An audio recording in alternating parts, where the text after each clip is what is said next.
Nah, saya akan bahas di sini adalah kepada jemaat di Smyrna. Wahyu pasal yang kedua ayat 8 sampai ayat yang ke-11 kepada jemaat di Smyrna. Saya baca di dalam terjemahan Alkitab edisi yang kedua ya. Ini kalau ada beberapa kata yang bukan salah tapi ada disempurnakan lah kalau dalam bahasa Indonesianya. Tuliskanlah kepada malaikat jemaat di Smyrna, inilah firman dari yang awal dan yang akhir, yang telah mati dan hidup kembali. Bapak Ibu perhatikan, inilah firman dari yang awal dan yang akhir. Jadi diingat baik-baik ya. Inilah firman dari yang awal dan yang akhir, yang telah mati dan hidup kembali. Ayat 9, aku tahu kesusahanmu dan kemiskinanmu, namun engkau kaya, dan fitnah mereka yang menyebut dirinya orang Yahudi, tetapi sebenarnya tidak demikian. Sebaliknya mereka adalah jemaah iblis. Jangan takut terhadap apa yang harus engkau derita. Sesungguhnya iblis akan melemparkan beberapa orang dari antara kamu ke dalam penjara, supaya kamu dicobai dan kamu beroleh kesusahan selama 10 hari. Hendaklah engkau setia sampai mati, dan aku akan mengaruniakan kepadamu mahkota kehidupan. Siapa bertelinga, hendaklah ia mendengarkan apa yang dikatakan Roh kepada jemaat-jemaat. Siapa yang menang, ia tidak akan menderita apa-apa oleh kematian. Yang kedua, firman Tuhan kepada jemaat di Smyrna. Saya akan kilas balik keadaan jemaat di Smyrna itu seperti apa, sehingga ketika kita lihat di situ kan, Yesus berkata, aku tahu kesusahanmu, ya, dan kemiskinanmu. Ayo, kalau ada kemiskinan, berarti yang tidak selamanya Tuhan ada dalam berkat Tuhan. Ini miskin, benar-benar miskin loh ya.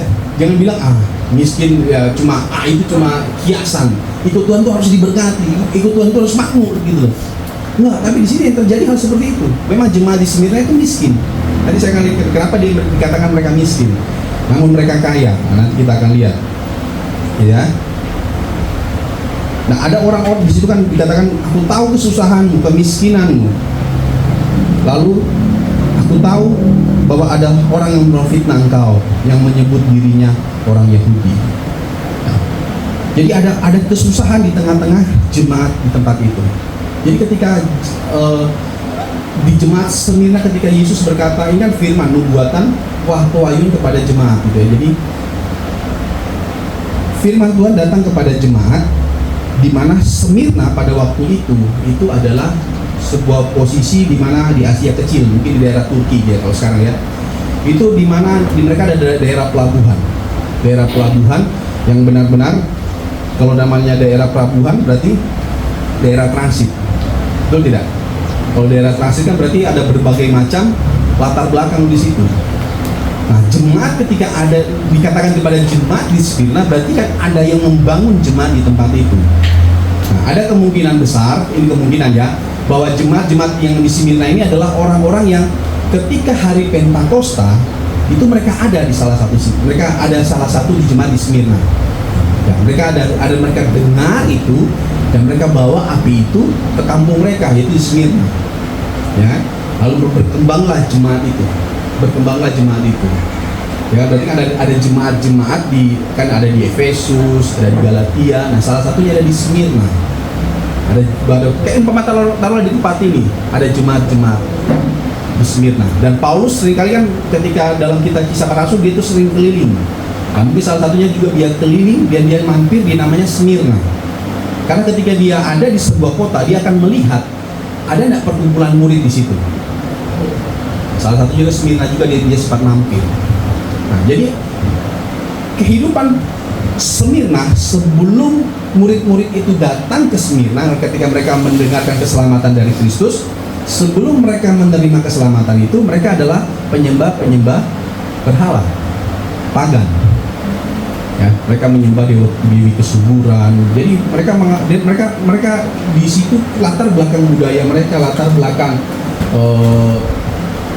agama mereka adalah penyembahan pagan, berhala. Tiba-tiba ini ada sekumpulan orang yang mulai menyembah Tuhan yang benar, ya, mulai menyembah Tuhan Yesus. Kira-kira kalau di kumpulan tengah-tengah ini, yang dulunya kalau jemaat dulu di Smyrna, mari jokong pikuil, gitu ya. Oh, nyada, kita mau pergi pertemuan jemaat, perkumpulan murid-murid. Apa itu? Nah, mulai ketika itu diikuti. Lupa lain lupa ibadah sana. Panggil Yesus, Yesus apa itu Yesus? Nah kan di situ juga ada perkumpulan orang-orang Yahudi gitu ya. Nah kita tahu orang-orang Yahudi waktu itu tidak mempercayai Yesus sebagai Mesias. Nah ketika mereka tahu, mereka mulai menekan jemaat di Smyrna.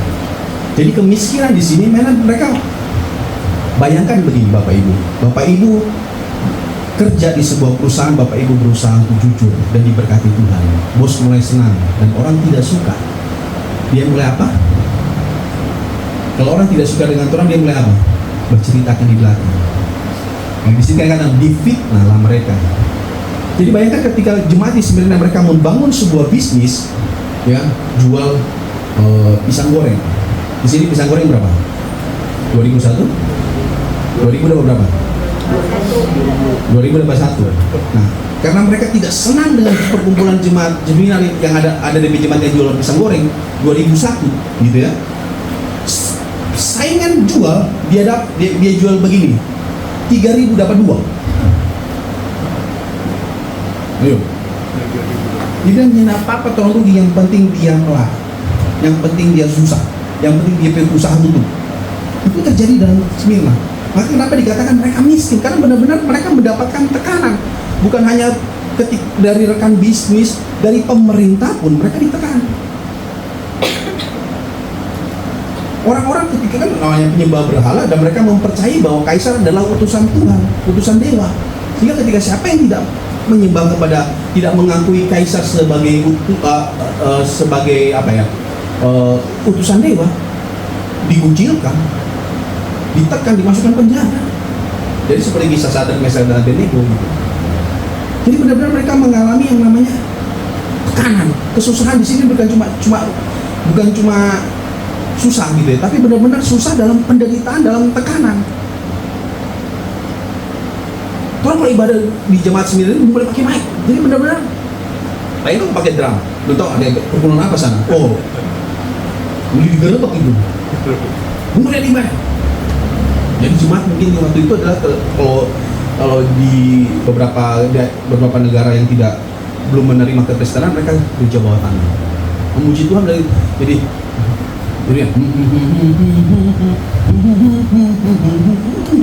karena mereka nggak bisa bersuara. Begitu mereka bersuara akan digerebek.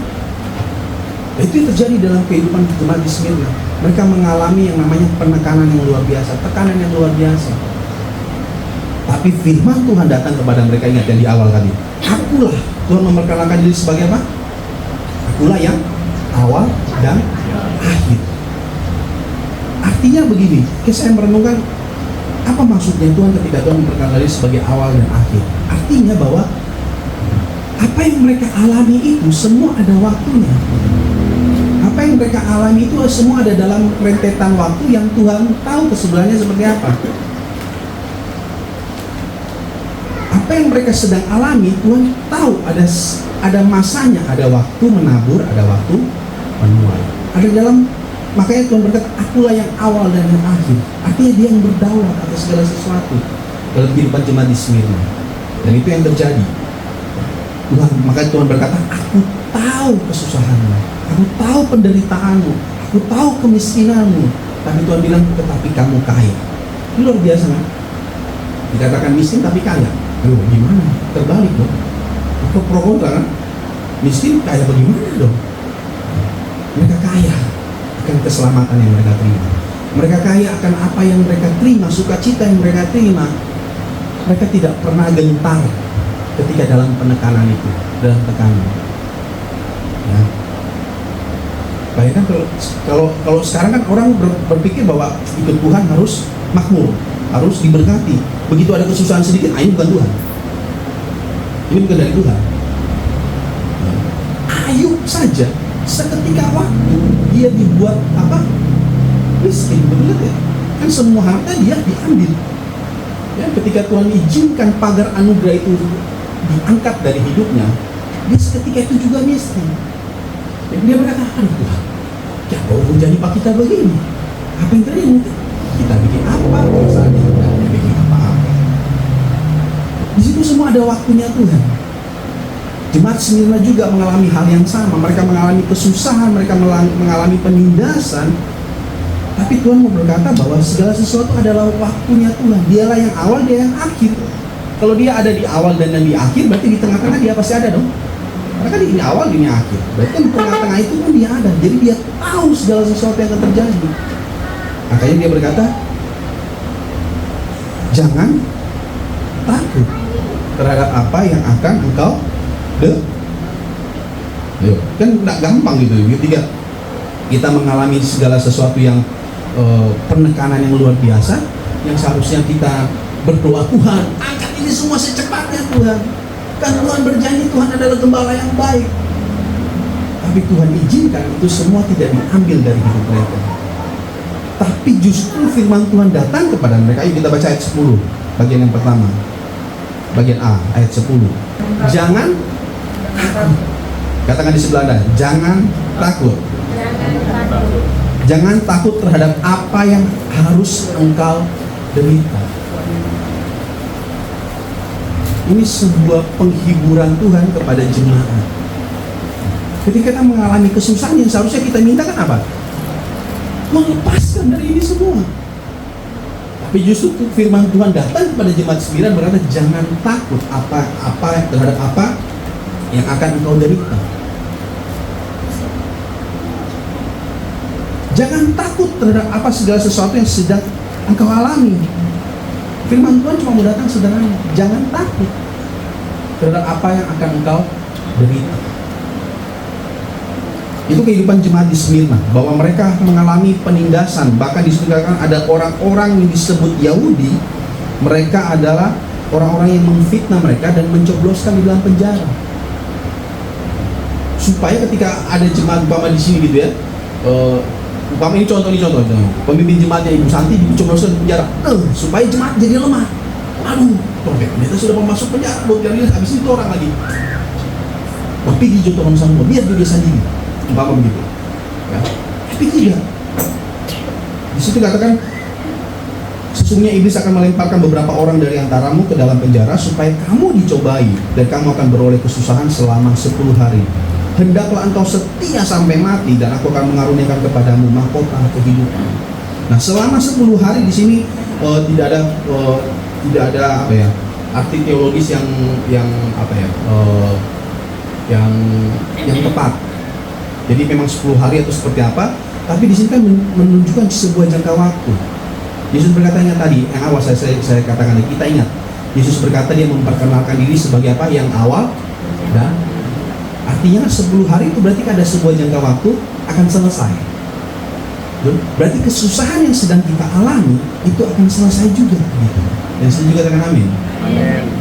Dan selalu kita akan mengalami kesusahan. Akan ada waktunya Tuhan akan lewatkan kesusahan itu. Tuhan izinkan itu terjadi supaya kita melihat apa menjadi maksudnya Tuhan.